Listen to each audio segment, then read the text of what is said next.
Do our daily interactions, masked by politeness and conformities, hide a deeper reality? Is progress defined by technological advancements or marred by moral decline? Are we trapped in the grand theater of societal expectations? Hello everyone, I am Daly, and today I will talk about the revolutionary ideas of the French philosopher Jean-Jacques Rousseau. Some thinkers leave an indelible mark on history, either through the influence of their ideas on their era or the striking originality of their works. Rousseau embodies this duality in a unique way. Throughout his life, Rousseau's influence grew, and his name became synonymous with innovative thinking. However, he sometimes defies classification within the Enlightenment movement to which he is historically linked. This audacious 18th-century philosopher is renowned for advocating a political system based on the will of the people and the general interest, a progressive vision that left a lasting impact on his time. Yet, in many respects, Rousseau is often considered a conservative. This can be explained as Rousseau was highly critical of modernity, particularly the ideology of progress found in Enlightenment thinking. For example, he did not share Voltaire's optimism.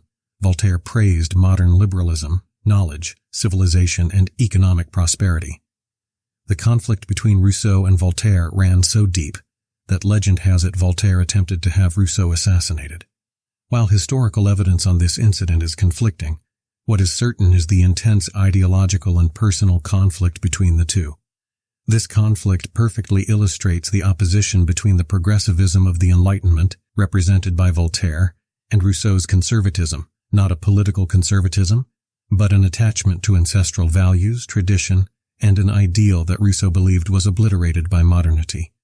Rousseau longed for the ancient ideal, the warrior spirit, and the virtues of courage and virtue that structured education in antiquity. He believed that modernity did not value virtue but instead favored selfishness, hypocrisy, and what we could term the reign of representation, the realm of images and falsehood. This unique perspective makes Rousseau a luminary of the Enlightenment who stood against the Enlightenment itself. He's truly an author who developed his own way of thinking. To illustrate Rousseau's anti-establishment character, let me share a simple sentence from his preface to the Discourse on the Sciences and Arts. He said, and I quote, "I care little about pleasing the clever minds or the fashionable people. There will always be people destined to be captivated by the opinions of their time." This sentence perfectly showcases Rousseau's nonconformity. It seemed like his biggest fear, his greatest anxiety, was being seen as a person of his time, one who echoed the prevailing views. Rousseau always kept a distance from intellectual conformity. It was, for him, the worst kind of decline. This desire for marginality, this longing to stand apart from contemporary thought, made Rousseau a controversial figure, but one who offers a valuable perspective on a different kind of progressivism. A progressivism that doesn't react the past, that doesn't believe everything old is outdated, but instead draws strength from the values, traditions, and virtues of antiquity. This aspect of Rousseau's personality is crucial to understanding his work. His ideal of ancient virtues, the pursuit of beauty, and the quest for purity helps explain Rousseau's stance on corruption, lies, and falsehood. Now, shifting to a more technical aspect, Rousseau is part of what we call the theorists of social contract. But what does that mean? What is social contract theory? It's the idea that humans created society because it allowed them to exchange some of their freedom for security.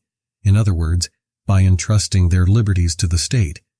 Citizens give power to the state, but in return, they ensure protection from the state. That's the essence of the social contract principle. So, the social contract always starts with the assumption of a state of nature, meaning an initial condition of human existence characterized by the absence of political organization and authority, essentially, no government. Different authors describe this state in various ways. For instance, according to Hobbes, humans are inherently bad and selfish. Remember my last podcasts on Hobbes and also on Machiavelli, where we discussed anthropological pessimism. This pessimism suggests that human nature is so fundamentally bad that we shouldn't expect anything good from humans. Virtue and benevolence can't be relied upon. Because humans are naturally bad and violent towards each other, the establishment of a state became necessary to prevent them from killing each other. In the absence of a state, humans would end up killing each other, as the saying goes, man is a wolf to man. If they continued that way, it would lead to their destruction. So because humans developed a fear of violent death, the fear of being killed, they decided to make a pact, to enter into a contract. This contract essentially says, we renounce violence towards each other, we renounce killing each other to take what our neighbor has and we don't. We entrust our freedom to a sovereign, to an entity that holds power, and in return, the state ensures our security. It protects us through laws, public force, and justice, allowing human beings to coexist peacefully and rely on each other, as is the case in any functioning society. The underlying idea of the social contract is that humans have more power when they are united than when they are alone.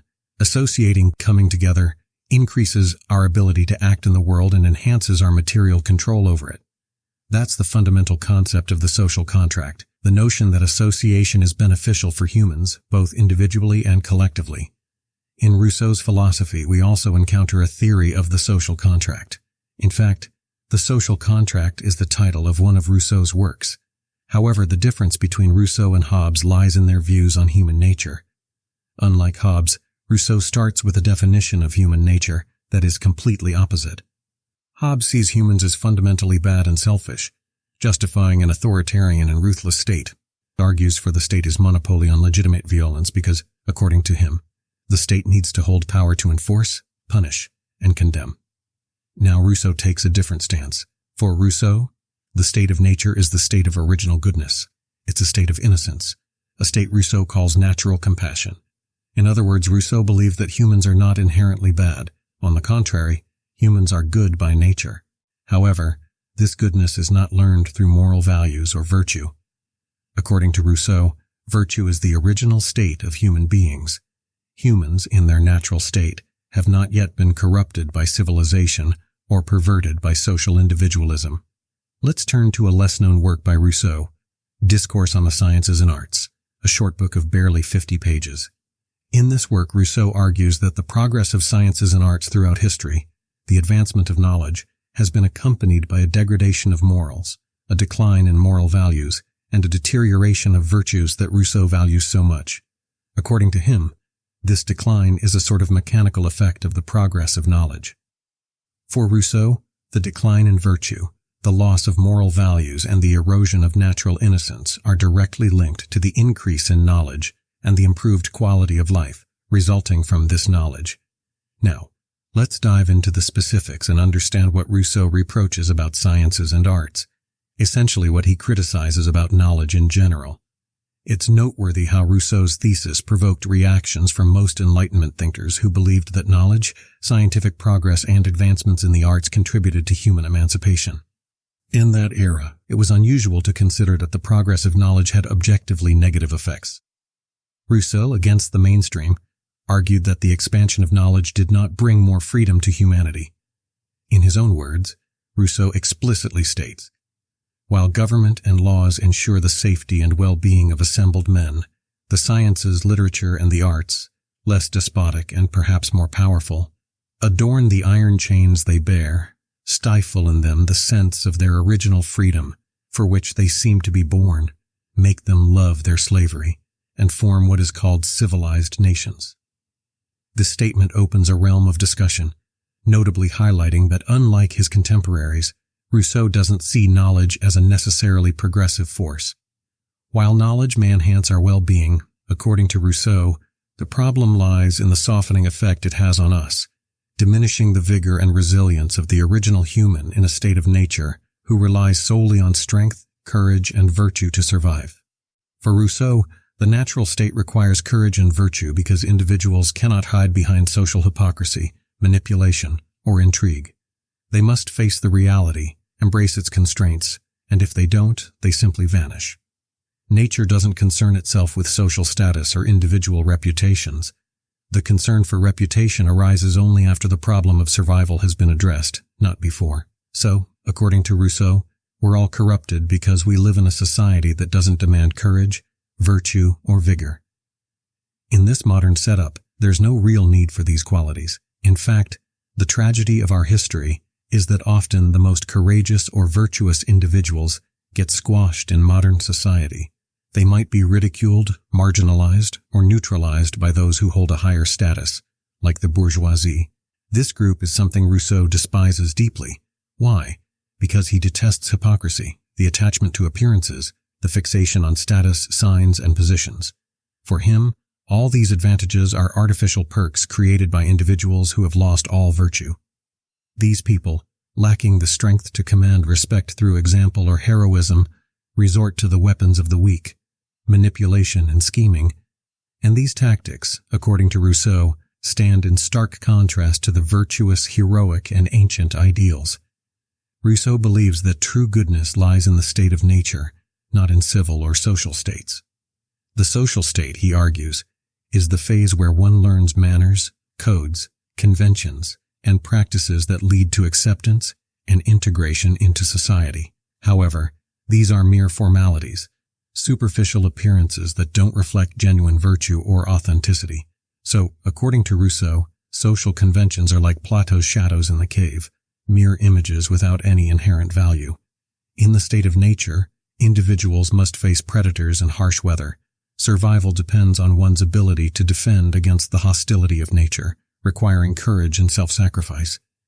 Rousseau argues that virtue in the state of nature isn't a result of divine election, but emerges from the conditions of existence. The nakedness of individuals in the state of nature, devoid of knowledge, culture, and technical intelligence, is not a handicap for Rousseau but a strength. It represents the purity of humanity, stripped of cultural, social, ideological, or political artifices that give certain individuals a false sense of superiority. Rousseau rejects the modern vice where knowledge is imagined to elevate individuals above nature. This notion, echoed in Descartes' idea of humans as masters and possessors of nature, suggests that intelligence allows humans to emancipate themselves from natural constraints and exploit it for their benefit. Rousseau sees this as a dangerous illusion, leading humanity to its downfall and decay. Absolutely, Rousseau's discourse is undeniably radical, but its advantage lies in challenging the notion of progress. What do we mean by progress? It's a complex question because, typically, when we discuss progress, we think of material advancements, technological progress, and even progress in liberties. Rarely do we consider progress in virtue or moral advancements. Rousseau precisely emphasizes this point. Progress, in itself, is an ambiguous term. The real question is, what kind of progress are we talking about? Is replacing physical combat with legal pursuits, slander, and strategies a genuine form of progress? Can we label cunning tactics and the reign of representation as progress? That's the question Rousseau raises. Can we truly speak of progress? For Rousseau, it's a rhetorical question with a clear answer. We cannot equate progress in knowledge with moral progress. He contends that as humanity advances in knowledge, it regresses morally. Rousseau introduces an interesting conceptual distinction in his work, the difference between self-love and self-esteem. In our modern usage, when we talk about self-love, it often brings to mind a sense of selfishness or egocentrism. However, for Rousseau, it's quite the opposite. Self-love in Rousseau's view is simply the attachment to one's own life, the desire to persevere in life. Essentially, it's the instinct for self-preservation. According to Rousseau, this instinct naturally generates empathy and compassion for others. This concept aligns with contemporary scientific understanding, particularly the discovery of mirror neurons. These neurons allow us to recognize signs of suffering in others, triggering a connection to our own experiences of pain. In a way, mirror neurons support Rousseau's argument about the natural compassion of human beings. We aren't inherently selfish. We don't wish harm upon others. Our primary inclination is self-preservation and avoiding suffering. So that's what self-love is for Rousseau. Now, he contrasts self-love with self-esteem, or self-love proper. What is self-love proper? It's pride, ego, the inclination to be superior to others, to be better, to crush others. Self-love proper is the unwillingness to accept that someone might do something better than us, as it feels like a devaluation of ourselves. Rousseau argues that this feeling isn't natural. It's a cultural sentiment tied to our existence as individuals living in a society, in civilization, in a constant state of comparison. It's the realm where strategy and cunning replace strength and vigor. That's self-love proper. So here we're dealing with two completely opposing views of human nature. On one side, we have Hobbes's pessimistic anthropology, built on the idea that humans are inherently selfish and bad. On the other side, Rousseau's optimistic anthropology, starting from the assumption that humans are inherently good and benevolent. Now it's important to make a brief note here. Many Rousseau scholars rightly point out that Rousseau doesn't explicitly claim humans are inherently good. Instead, he uses the term innocent. Etymologically, innocent means not causing harm, not seeking to do evil. So, when Rousseau talks about human innocence, he's not saying humans are morally good in the modern sense, but rather that, in their natural state, they don't cause harm and consider others as equals, fellow beings equally invested in self-preservation. In the state of nature, humans, according to Rousseau, don't initiate conflicts without reason. They don't create conflicts for personal gain, engage in political intrigues to enhance their power, or seek dominance over others. Instead, in the state of nature, humans simply focus on survival. Survival is their sole horizon and objective. In this context, there's no incentive to harm others, build a self-image, or maintain a reputation that holds no value in the natural world. This leads Rousseau to assert that humans are naturally good in the sense that they are motivated solely by self-love and the love of life. Let's now explore a bit into Rousseau's strong critique of social conventions, a point often contested. Rousseau seemingly dismisses rules and social norms, and a classic example is politeness. As children, we're taught manners by our parents, saying, "Thank you" and "please." Why? Well, it seems logical to integrate into the community. Living in a community requires acknowledging others. We can't act as if we're alone in the world. At first glance, one might argue that politeness contradicts the selfishness Rousseau condemns. Politeness on the surface seems to grant others the right to exist and recognizes their presence. But for Rousseau, politeness is merely a cultural cover for hypocrisy. It's a facade, a theatrical performance. Interestingly, the etymology of politeness ties back to the Greek word polis, meaning the city or community. So, politeness is what we need to coexist in a community. Freud also pointed out that if we unleashed our violent, aggressive, and sexual impulses without restraint, communal life would become impossible. Imagine the chaos on the streets if everyone prioritized fulfilling their primal desires. It would quickly become unmanageable. So, politeness acts like a cushion in our interactions, allowing us to engage with others non-confrontationally. Yet, Rousseau argues that this politeness lacks value because the underlying sentiment that should drive it, benevolence, is absent in the social state. In the social state, genuine and spontaneous benevolence, as seen in the state of nature, is missing. The benevolence expressed through politeness is merely a facade, an opportunistic show that doesn't reflect our true feelings toward others. Let me share a snippet from Discourse on the Sciences and Arts. How sweet it would be to live among us if outward appearance were always the image of the heart's disposition, if decency were virtue, if our maxims served as rules, if true philosophy were inseparable from the title of philosopher. But so many qualities seldom go together, and virtue rarely walks in such pomp. This phrase, "virtue rarely walks in such pomp," signifies that virtue doesn't need a grand display, demonstration, or representation. Virtue ceases to be virtue when it's put on display. It becomes social theater, mere pretense, falsehood. This is what Rousseau is combating. Social hypocrisy that retains the form of benevolence but lacks the true intention, keeping the appearance of kindness without the genuine impulse. This insight is crucial. It helps us grasp that an increase in knowledge doesn't necessarily guarantee human improvement. Knowledge growth doesn't automatically lead to an increase in human virtue. This sheds light on why Rousseau responds bitterly to accusations of abandoning his children to public assistance. He essentially argues that those making such accusations are individuals who don't genuinely care about what's best for his children. They exist in the realm of representation, where abandoning one's children is deemed unworthy, highlighting the distinction between societal appearances and true intentions. Rousseau's insights into the era of representation appear remarkably prescient. While the well-worn critique of social media often emphasizes its shift from a social to a personal function, reflecting and projecting curated self-images, these dynamics extend far beyond online platforms. Daily observations within workplaces, neighborhoods, and even friend circles reveal the prevalent desire to outshine, or, at the very least, appear superior to others. Now, as we approach the final stretch of this podcast recording, Rousseau prompts us to reconsider the very concept of civilization, in contrast to what we might term wildlife. It's essential to clarify that the term wild has undergone considerable misuse. When we hear wild, we often conjure images of humans behaving like animals, implying a pejorative or dehumanizing sense. Etymologically, however, wild simply means grown in nature, developed without human intervention or societal influence, untouched, unaltered by human hands. Consider the analogy of a wild plant growing without a support structure like a stake or trellis. The trellis is an artificial intervention to guide the plant's vertical growth. Similarly, education guides human growth, conforming individuals to societal codes, conventions, and practices like politeness, tools for social coexistence. While these codes facilitate social life, they simultaneously divert humans from their original state, leading to a loss of authenticity and natural virtues. The result? The emergence of jealousy, comparison, competition, conflict, and rivalry, albeit in a polished, socially acceptable, disguised form. In this eloquent passage from Rousseau's Discourse on the Sciences and Arts, he paints a vivid picture of the consequences of societal politeness.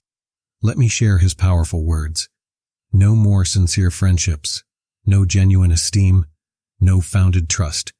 Suspicions, shadows, fears, coldness, reserve, hatred, betrayal will continuously hide beneath this uniform and deceitful veil of politeness, under the much-praised urbanity bestowed upon use by the enlightenment of our age. We will no longer profane the name of the Master of the universe with odals, but we will insult him with blasphemies without offending our scrupulous ears. We will not boast about our own merits, but we will belittle those of others. We will not grossly insult our enemy, but we will skillfully slander him. National hatreds will fade, but it will be at the expense of love for our homeland. Disdained ignorance will be replaced by a dangerous skepticism. Some excesses will be condemned, vices dishonored, but others will be adorned with the name of virtues. One must either possess them or feign them. Whoever wishes may praise the sobriety of the wise of the time. For me, I see it as a refinement of intemperance, as unworthy of my commendation as their artful simplicity. On this text from Rousseau, and drawing inspiration from Rousseau's philosophy, one might reflect on the impact of modern life and social media on the authenticity of human interactions. In Rousseau's time, he warned against the dangers of a society masked by politeness, where authentic feelings hid behind a facade of artificial courtesy and superficial politeness. In our modern era, one could argue that the rise of social media has intensified this concern. While these platforms claim to connect people globally, they often foster a curated version of reality, a realm dominated by carefully crafted images, filtered experiences, and the perpetual pursuit of external validation. In the pursuit of likes, shares, and followers, are we not, in Rousseau's eyes, perpetuating a form of urbanity that lacks the sincerity of genuine human connection? So, hit that subscribe and like button if you've enjoyed this philosophical roller coaster, as Rousseau might question it. But hey, a little contradiction keeps life interesting. Until next time, in the spirit of Rousseau, stay skeptical, stay curious, and keep philosophizing in the age of likes. Thank you.